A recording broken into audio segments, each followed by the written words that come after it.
friends, welcome back. I'm so excited today to have Monica Molenaar on the podcast. She's a serial entrepreneur and an advocate for frank talk and common sense, which is why we're friends, solutions around women's health and wellness. She tested positive for BRCA gene at age 40 and elected to remove her ovaries prophylactically to reduce her risk of breast and ovarian cancer, and basically went into overnight menopause with all the symptoms, which led her on a multi-year journey to try to make sense of the misinformation and lack of clarity around this phase of life. What she had done before then was gone to Stanford Business School and started companies. And so because of the need and her own journey, started Alloy, which is now, I would say, one of the premier online clinics, one-stop shops for not only menopause wellness, but sexual wellness as well. Thank you so much for joining me on the podcast. Thank you so much for having me. I'm really, really excited to be here. You've been one of my heroes in this, just in this space for the last few years. So I'm excited. Well, thank you for finding me. Thank you for reaching out. Yeah, no, it's been great.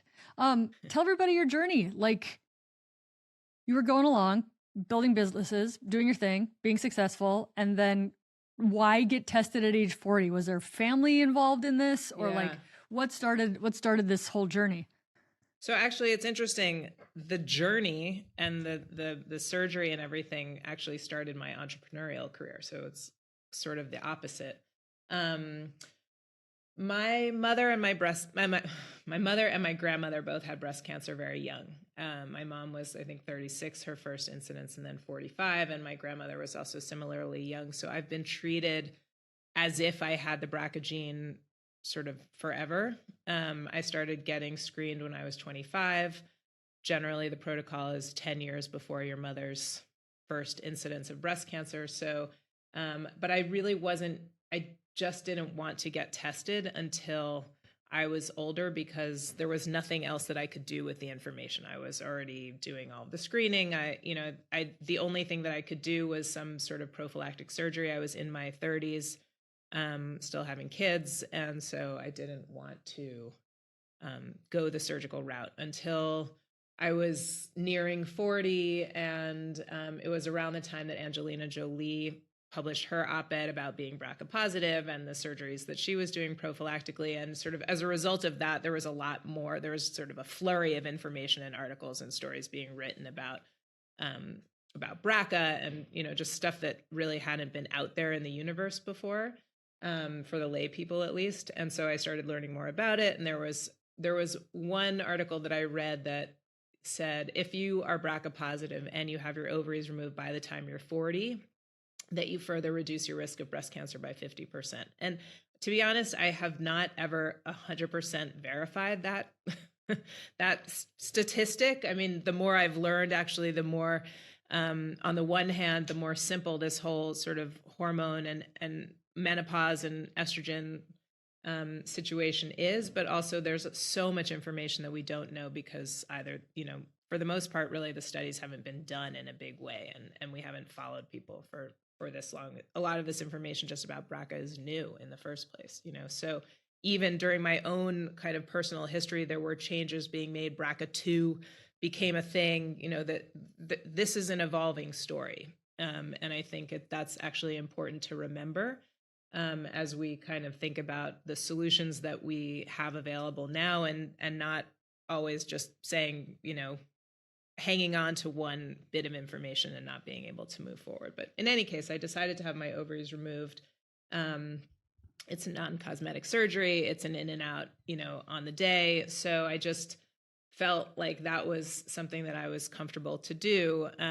But what nobody talked to me about was the menopause that I was going to go into the next day. And that really was where I started to struggle more. I mean, I had spent probably 6 months making this decision to have the surgery, and everything was focused on having the surgery. And then really nothing was focused on, okay, then what comes next? First of all, I knew I wasn't having more children, obviously, which had been, something that was pretty much decided in my mind, but then it's real.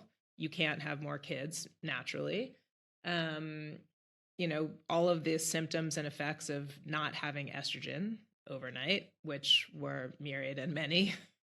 I don't think I slept through the night for 6 months, and I was just generally miserable and gained lots of weight. But because I didn't have hot flashes at that time, I have had them in periods since, but I didn't have hot flashes. I didn't recognize it as menopause. And my surgeon had said, yeah, well, you'll still have some circulating estrogen after your surgery, so you don't need to take hormones right away. When I asked, should I, he said, so, you can just get a prescription when you think you need it. But most women don't necessarily know what that is. How bad does it need to be before I'm willing to treat this? And so I let myself get pretty bad, which I wouldn't recommend. And then it took me really 5 years actually to sort of get confident with it really took starting Alloy actually to really understanding the science, to really digging into what I personally was taking, to actually becoming consistent with my treatment. Because when I was first prescribed, I actually was prescribed compounded hormones, and they were very expensive. My normal doctor told me don't take that. So I sort of was going against the advice of my physician. I really didn't feel confident or, informed about what I was doing. I knew it made me feel a whole lot better, but wasn't covered by my insurance. I was sending away, spending hundreds of dollars a month. I tried Pellets, had a bad experience with that. I just didn't have a person or a sort of a support network around me. I was much younger than all of my peers. So I really struggled with this, and finding the language to talk about it in, and, understanding also like the sexual kind of ramifications that came up both physically, but also, mentally and emotionally, which, as you say all the time, everything starts in your brain. So when all of this stuff is happening, it's really hard to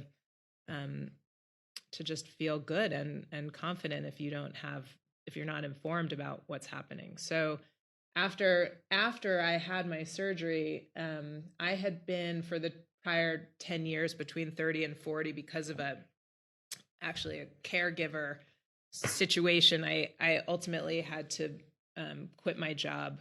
When I had my first baby, I went back to work full time. I was 31. And when he was about 9 months old, we had some issues with the woman who was taking care of him. And I basically was forced to quit my job because it was December 23rd. I had 2 weeks of yearly vacation at the job that I had. And there was no allowance. This was 18 years ago. No ability to work from home or work part-time at the job that I had. So I sort of was forced out. And then for the next 10 years between 30 and 40 until I had my surgery, there were periods of time that I worked full time. There were periods that I didn't work at all and was just home with my kids. There was a couple of years that I worked part-time and worked in public relations, and sort of really those years were really kind of focused on my family needs. And my husband was working in banking and traveling all the time. And he was at Lehman Brothers. And, when that went under and we had just bought our apartment, it was like either I needed to go back to work full time or be fully sedated. So I went back to work full time, but I was always really in and out, like no matter I just never really found my calling or my passion. And then when I had my surgery and it was clear that I wasn't going to have more kids, and I was 40 years old and I had an MBA from Stanford and I hadn't really sort of capitalized on it. And I was having a discussion with my husband and he was like, well, what are you going to do now? Because you probably don't want to be 50 and not have done anything that you can feel, that you've accomplished something for the last 10 years. The kids don't really need you the same way as much anymore. And so after being really angry that he told me that he said that, because also I was enjoying being home with the kids and I was satisfied, but also it was really daunting to think about like, okay, now what am I going to do? I haven't really worked, consistently in the last 10 years. And I wanted to do something that was different than what I had done before. I was prior to sort of essentially, when my first son was born, I was working as a product manager for a furniture manufacturing company and working in marketing and product development and enjoying a lot of it, but didn't want to go back into that world. I wanted to work in food and nutrition and sort of realized that as I was now moving into this next phase. And since I had worked full time, I had been a working mother, I had been a non-working mother, I had been a part-time working mother, I had sort of done all the variations, I really needed to do something that really grabbed me and that I sort of had ownership over, that I could sink my teeth into intellectually, but also really be responsible for, in order for it to sort of be worth the trade-off to do something different and really be taken away from my kids, who are still pretty young at that point. I mean, taken away, that's not the the right way to put it, but you know what I mean. Yeah. And I also really couldn't fit into the workforce at that point very easily, because I was too old to start at the bottom and too sort of inexperienced, because I had had this 10-year gap to really do what I'm doing now, essentially, which is running, a business. And so I decided that the only way for me to get the experience that I wanted and needed to be able to get a job where somebody would actually pay me was to start a business and get the experience, and then I could roll that into employment if I needed it. And that's what I did. And so I spent a few months kind of really thinking about, one, what was the thing that I wanted to do? What was I interested in? What were the things that I spent the most time thinking about? And certainly at the time, now I would say it's estrogen, but at the time it was food and cooking and, just sort of the changing way, the nature that people eat and think about food. I cook all the time. I make sauerkraut, like I'm sort of, that's the stuff I geek out on and can relax doing. And so I started a business called Seed and Mill in Chelsea Market in New York with two partners, and that became really successful. A really successful small business, a great little brand that we got press, from everywhere, from the New York Times to Argentina to Japan to Greece, and so that was really satisfying and something interesting to sort of, have a big picture and have an idea and drive it forward and get people excited about the idea. And at a certain point, after a few years of doing that, my two partners and I were too overlapping in our skills, and we were sort of stepping on each other's toes, and it felt like somebody needed to take that forward, and I didn't want to be that person. And so I had to think about, okay, well, now what am I going to do? Because I still need to have a job or get a job or start something else. And I really had gotten bitten by the entrepreneurship bug. I love it. I love thinking big ideas and putting a team in place to sort of brick by brick build that thing, create something. And so I met my partner, Ann Fullenwider, who at the time was the editor-in-chief of Marie Claire magazine. And this was already 5 years ago. And I know that because we met because we both had puppies and we were on vacation and just sort of the only people out, of course, at 6 a.m. walking these puppies. And so our dogs are now 5. And we started talking at 6 a.m. about, what are you going to do with the rest of your life? And who are you? And what's important to you? And just all the things that sort of women, I think, more easily can talk about with one another. And I said, you know what, I think we really need to fix this menopause thing, because it's really a life stage that all of our friends are about to hit, and none of them expect it. They don't know what's coming. And one thing led to another, and here we are. Amazing. I mean, I always like to bring it back to the basics for people. Like, did you know that 1 in 2 humans on this planet are female? And do you know that our average life expectancy is 80? Which means there's 30 years post-menopause on average. Like, it's so freaking big. And it's crazy. Like completely ignored. And, people ask me, they're like, what do you think about these online companies and blah, blah, blah. And I think it comes from like a protecting women sort of thing. And it's very ironic, because I'm like, traditional medicine is not protecting women. Like, we're not protecting women by not treating their menopause symptoms. We're actually actively hurting them by dismissing them and ignoring them and causing more harm, I would say, in a lot of cases, by not putting them on hormones. So I really think, and because our healthcare is saturated, right? Like, we're full. We can't have half the population come in demanding hormones. Like, the clinics are full. So to me, I'm like, and they don't offer it. And they don't but offer if they it. did offer it, they would have way fewer people coming in complaining about joint pain, complaining about anxiety, complaining about, obviously, 80% of women, as you know, at some point in their life post-menopause will have genitourinary symptoms of menopause, which having had them, having been incontinent, having had painful sex and vaginal dryness and all that stuff, like I would not recommend that to anybody. And I certainly, since we know how easy it is to prevent, let's offer it. Let's make access available, you know? And that's the other thing is like traditional Western medicine waits till something's broken before we fix it. You know, and I see that time and time again of like, is it bad enough? Are you having enough hot flashes? Is your vaginal dryness actually that dry? Right? Like we're actually making them get worse before we treat, or the whole pendulum being like, why don't we just start on vaginal estrogen when we're 55? I know. To not get genital urinary syndrome of menopause, which happens in 50 to 80% of people. But also, it's only with this that we're forcing women to kind of wait this long. It's the weirdest thing. Like you don't say, you know, are your dry eyes bad until your hair is straw until you use conditioner. Wait until people stop talking to you because your breath is so bad till you brush your teeth. You know, like it's kind of the same. It's literally that basic. It's like you don't have to get to this place because we have the treatment and the solution and the evidence that the sooner you take it, the earlier, the better off you are forever. And, you know, for the rest of your life. So I like to tell people, and this actually really drives me. I'm 49 years old. I could have as many years left to live as I've lived up until this point, which is a long time. Right. And the first part of these 49 years that I've lived so far, you know, I wasn't really driving my life. Right. You had to learn how to tie your shoes at like age 5. Yeah. Right. Totally. Exactly. I just finished a book now this weekend. You have all the skills. I know. Like it's exceptional. I finished a book this weekend written by a 102-year-old female physician called The Well-Lived Life.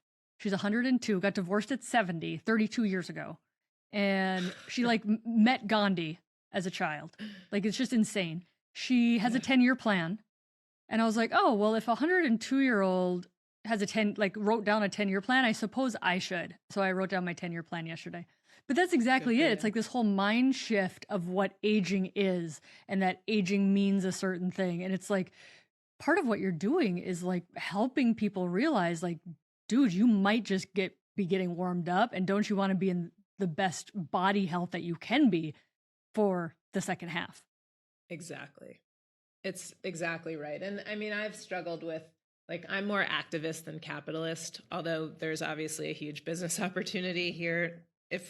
And the thing that drives me though, is that for every, you know, dollar that we earn, for every woman that we help or that we serve, we're actually helping women. You know, we're really changing healthcare in a way that is just not being done today. And, you know, when this Women's Health Initiative study came out in 2002 and scared everybody off hormones, the number of women, there were almost half of women in the United States were on hormones, and now less than 5%. That's really damaging. We've seen all of these horrible chronic diseases that we know start in menopause start to just rise exponentially between both breast cancer and Alzheimer's and cardiovascular disease and dropping out of the workforce. You know, like the status quo is billions of dollars lost for dropping out of the workforce because of healthcare issues around perimenopause. Yeah, divorces. I mean, obviously, like the topic that we can talk about today is all of the sexual sort of malfunction that doesn't need to happen. I think that's a very unique thing about Alloy. You know, one of the many reasons I'm drawn to it and you is like there's two silos, right? There's like the hormone silo and then there's like the sex silo, and you put them together and you're like, this is all important for women at this age group. And so it's kind of a one-stop shop for like, let's take care of the hormones, but let's not neglect or put it in the closet or like make it difficult to obtain. Like it's like sex is just on the menu, or sexual health, pelvic health, right? Like where did you and Anne start from the beginning with that? Or were you kind of adding that in as you were seeing needs?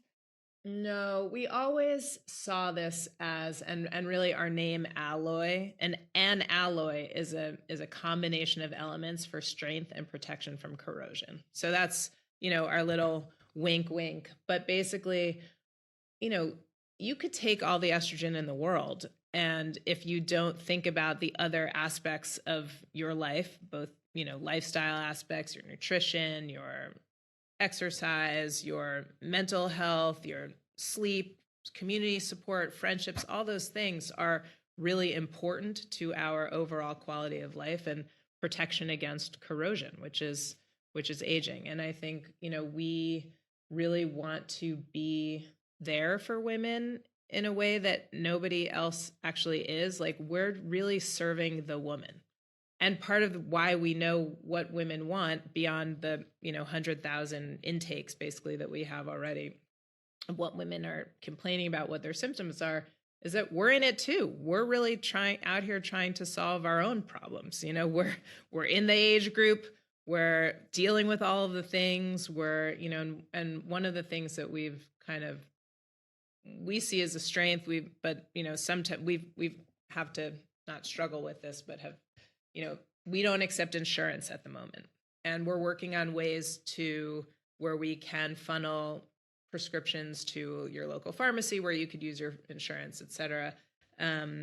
But we wanted to make sure that we never lost sight of who we're actually serving, which is the menopausal, perimenopausal, and menopausal woman who nobody is really talking to.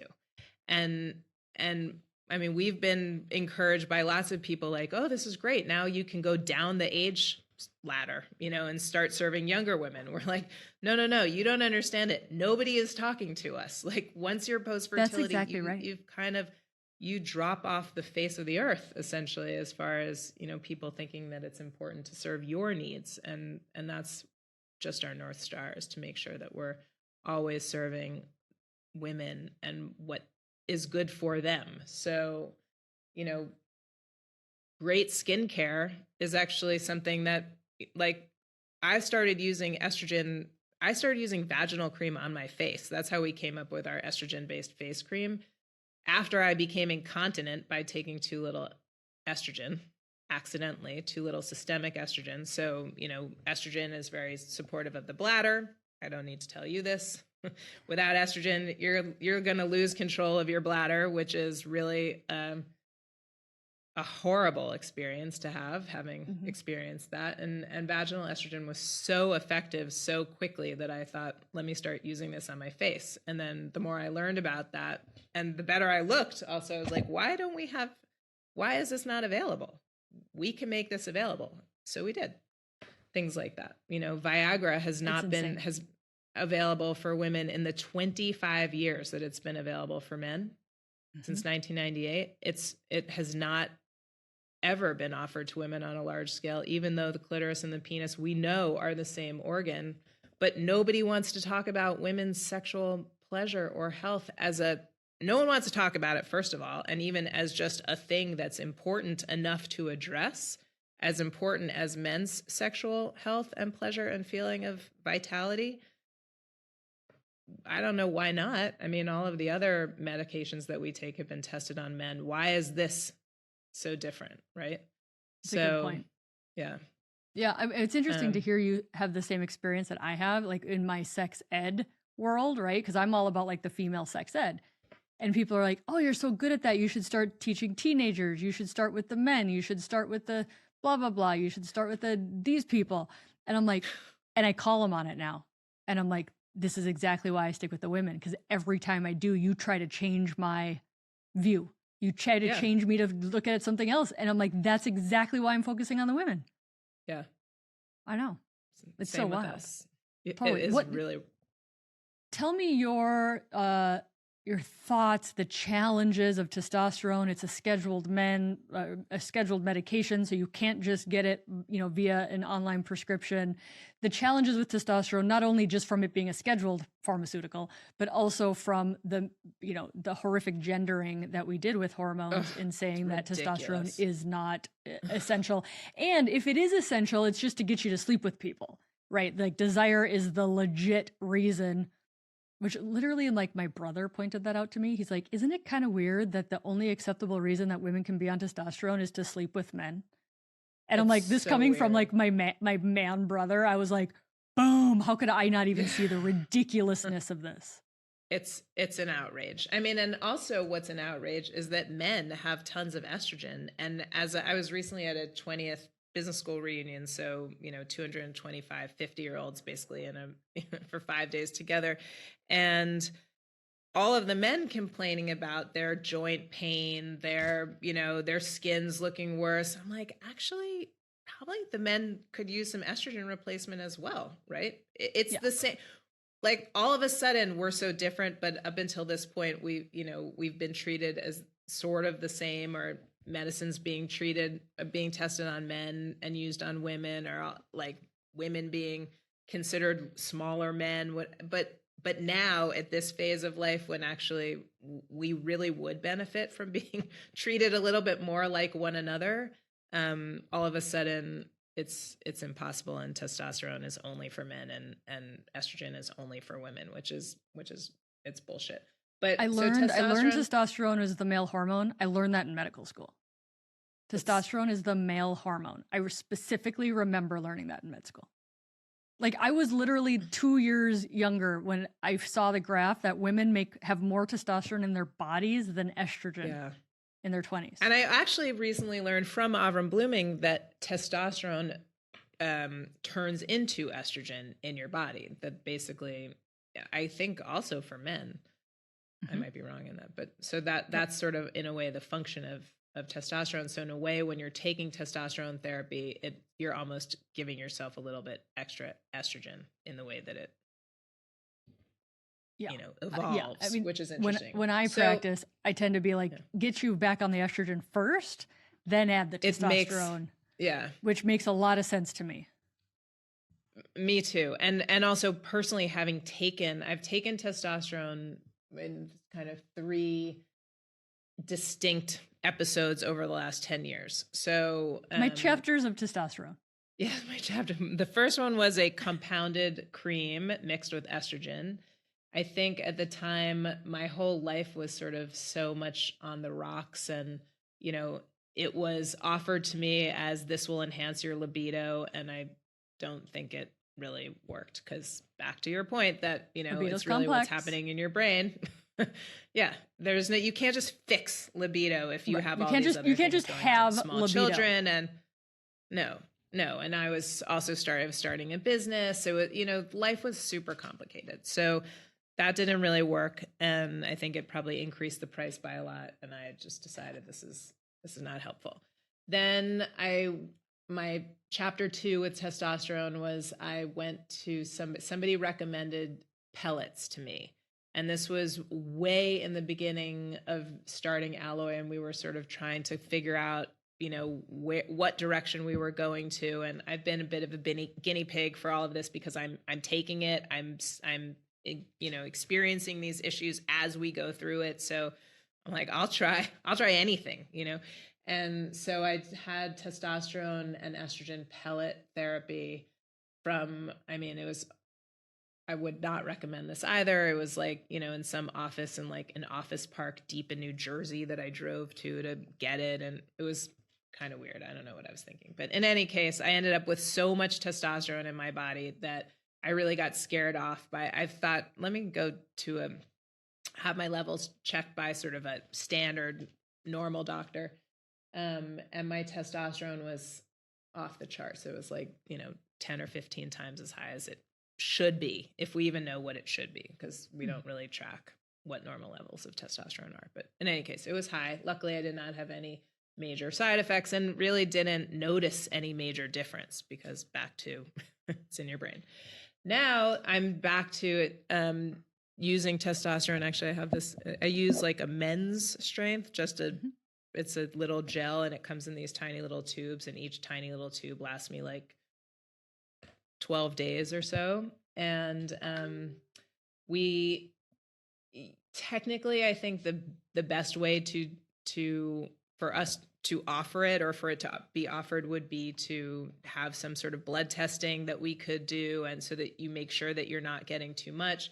At the moment, unfortunately, thanks to this stupid misgendering of hormones, there is no FDA approved dose for women of testosterone. So you either have to use a men's product, which is what I'm doing, and kind of dose it yourself and be okay with it's going to be off.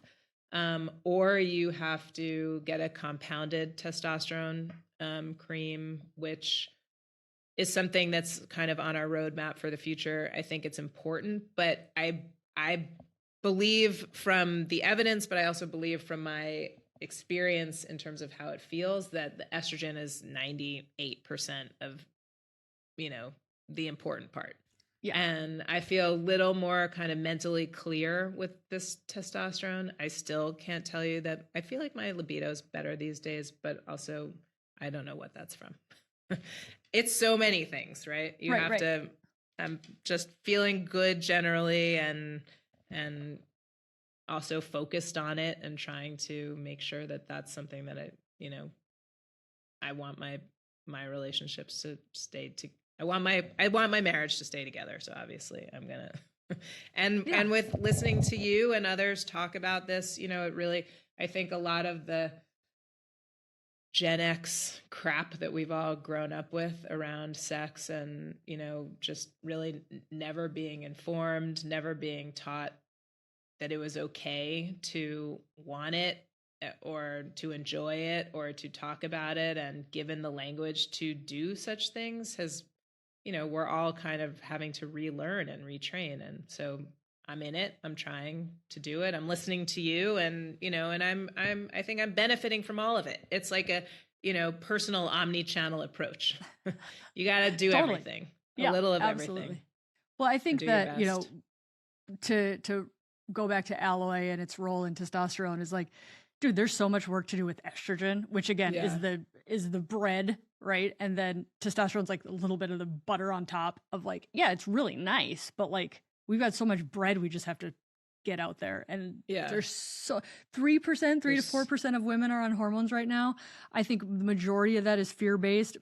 Majority of people can be on hormones, right? And it was before the Women's Health Initiative, it was the 4th or 5th most prescribed medication in the nation. We actually heard it was the top most prescribed. I would love to see that data. Yeah, I haven't seen it. I just read that. I'll try and find it. We were told that from somebody who had worked at Pfizer. Well, they would know. Prempro. Yeah. Prempro would be I'll find out. Top. But whether it's the 1st or the 4th, it was high. I mean, and and there, a lot of the information really wasn't in question. Like the fact that it solved menopausal symptoms, and that it made your skin look better, and that it helped your mood, and that was not in question. The whole reason it was a given. We forgot all of it. Like we forgot. Yeah, it's they just literally like did the study experiment. to try. Yeah, because they knew that women who took hormones, who took estrogen, had a lower incidence of cardiovascular disease. So they loaded up this study with people who were older and had tons of risk factors for cardiovascular disease, and they wanted to see if the estrogen would fix it once you already had all of those plaques in your arteries, which it won't. But it will prevent it if you don't. And again, just to remind the folks, starting at age 50, I think it's lower than 50, heart disease kills more people than breast cancer. Osteoporotic fractures kill more people than breast cancer.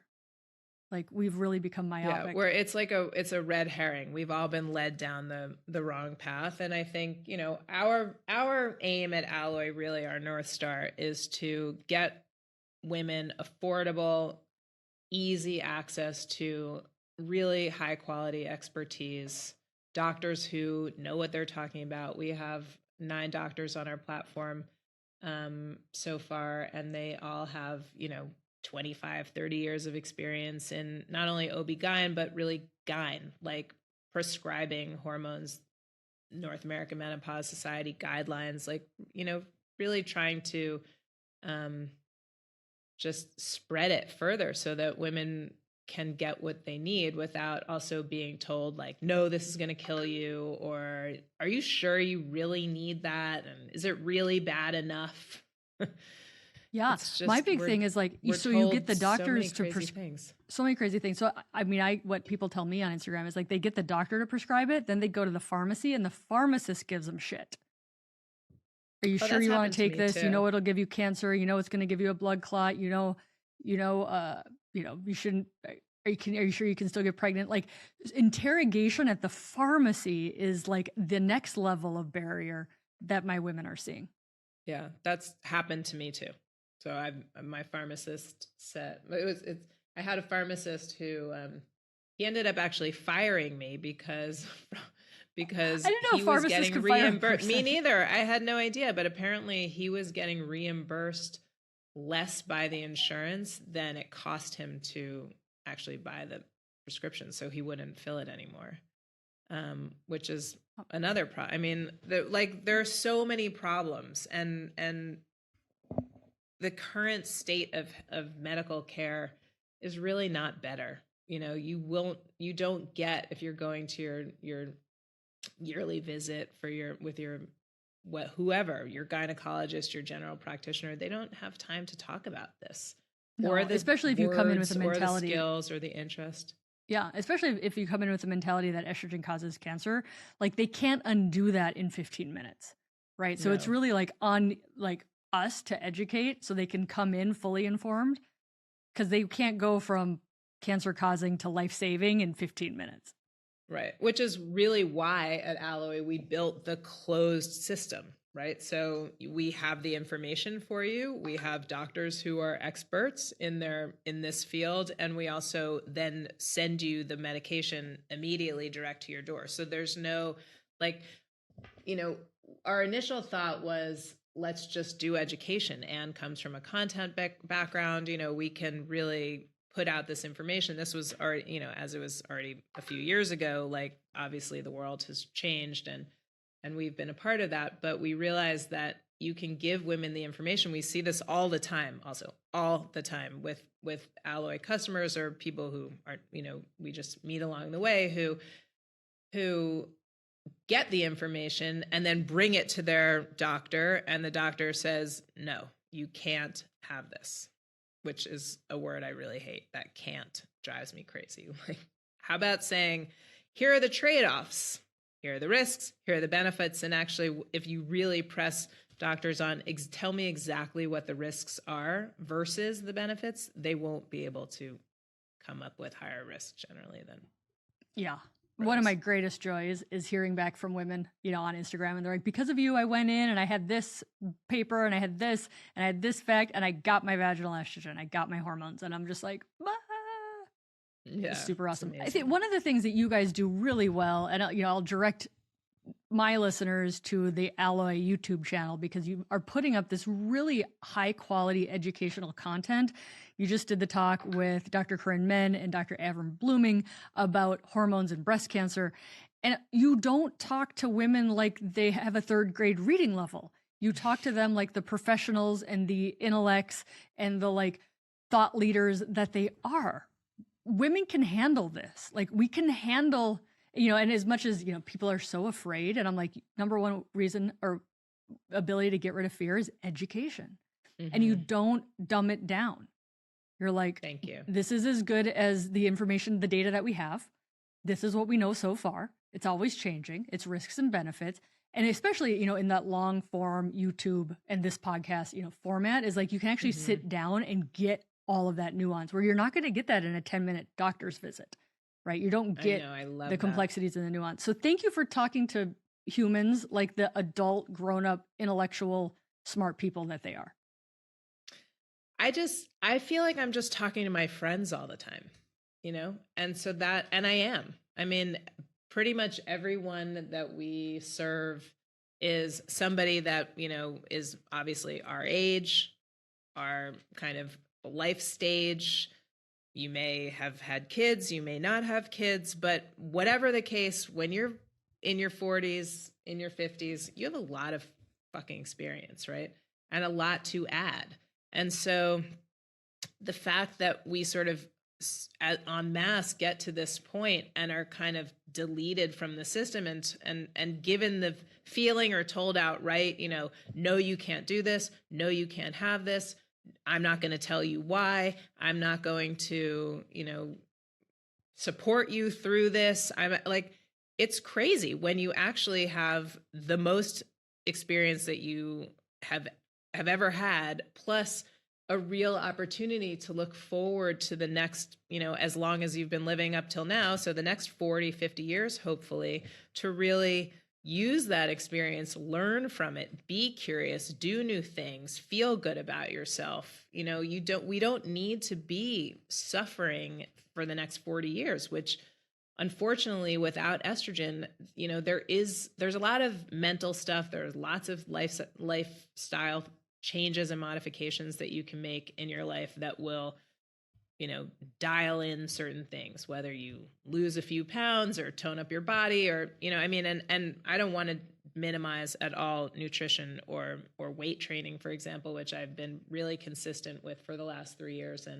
and will never go back. Like, it's amazing. I'm really a convert and have seen the light about weight training. But so I'm doing all the things also. I eat fermented foods. I do as much as I can possibly do to sort of stay healthy and alive and feel good and vibrant. And it's not that I don't have my dark days and I can go down lots of rabbit holes, but I think that really embracing this phase and feeling good about it and giving yourself the fundamental, tools to actually thrive in the next half is really exciting to me. It's something that I'm trying to embody myself and give other women the opportunity to do as well, because we all have that in us, and I love it. And I think it's really super great. interesting because it's like possibly, we'll never know, but possibly you're able to exercise, you're able to create businesses, you're able to cook healthy food because you have a baseline hormone that can support your body and your mind. Versus do all the other things first. If you're still shitty, then get some hormones. Might be thinking about it backwards. I think it is. There's no way in hell that first of all, literally, I hardly could get out of bed until I started taking hormones. For 6 months, I was so exhausted and overwrought. And the only reason why I even ended up getting help is that I was sitting one day we had a shared rooftop in our building in New York City, and a neighbor of ours from across the hall came upstairs. I was sitting there by myself, and she's 15 years older than I am. And she took a look at me and she was like, "Are you okay? Because you really don't look that good. Something's wrong." And I just broke down and I told her, I don't think I had really shared with anybody, like, I'm in menopause and I don't know what to do. And she literally put her arm around me and said, "I will help you. I have somebody you can go to. She'll take care of you. Don't worry about it." And that changed my life. I mean, that was really tremendously important, both to have somebody sort of, put her arm around me and say, "I will help you and I will take care of you," was really important, and something that I've tried to also embody through this. And to, I've become a bit of a menopause doula, because I love talking about it. I love ushering women through this and showing them, like, you can change this. You don't need to suffer. You don't need to feel less than. You don't need to, be up all night. It's just, we've been kind of disserved and fed a bill of goods that it's a travesty. So I was helping a lady recently with like her bladder issues. And I knew I had put her on an estrogen patch like a month or two ago, but like we were busy taking care of bladder stuff and I hadn't really asked her how it was going. And she's like, "Oh, and thank you for the hormones." And I was like, "Oh, I'm sorry. I forgot to ask. Like, how is that going?" She's like, "You fixed my rage." Yeah. She's like, "I have my old self back. I feel like myself. My marriage is better. I'm a better parent. Thank you for fixing my rage." Yeah. And I'm like, I fix rage. This is like literally the best job in the world. It is. It's the best. It's amazing how, especially, I mean, because I know from myself, from my personal experience, what that change feels like, right? To feel so bad, to feel like, to get back to feeling just regular. And just regular also doesn't mean that you never have rage again. You're not like you're on human. Drugs. Yeah. You're just regular. Yeah. You're not sort of starting at a deficit. So obviously, things you still have to deal with the normal stresses of everyday life, but at least you're starting from a point where you can manage your body's that. more resilient. Yeah. So what's coming? What are you excited about with Alloy? What's coming up? What's like getting you super stoked about this going forward? As if what you've done in this short period of time is not enough, but like what are you like, I need to get up because this is what's next? So we're really refining our experience, as a startup business and a technology business where it's so much more complicated than what it looks like from the web page. So the back end is really complicated, connecting all the pieces. And what we're working on now is creating a better dashboard experience so that you feel more in control of just what you're getting, when you're getting it, how the information that you're being served, et cetera, and how you can connect with the doctor. It'll be a more kind of doctor-led experience from the beginning, which what we first put up was really more geared towards women who knew what they wanted.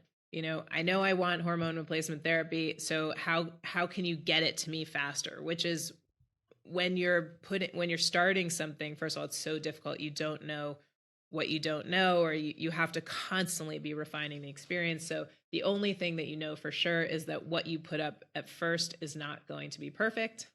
There are going to be lots of people who are upset about different things, or parts of the experience. And actually, those are the people who I love speaking to the most, because that's really where we learn. If everything is going great, you don't learn where you need to kind of support or improve. So we get our biggest improvements from people who run into problems and so we've been working a lot, very, very hard on that, and I'm really excited about it.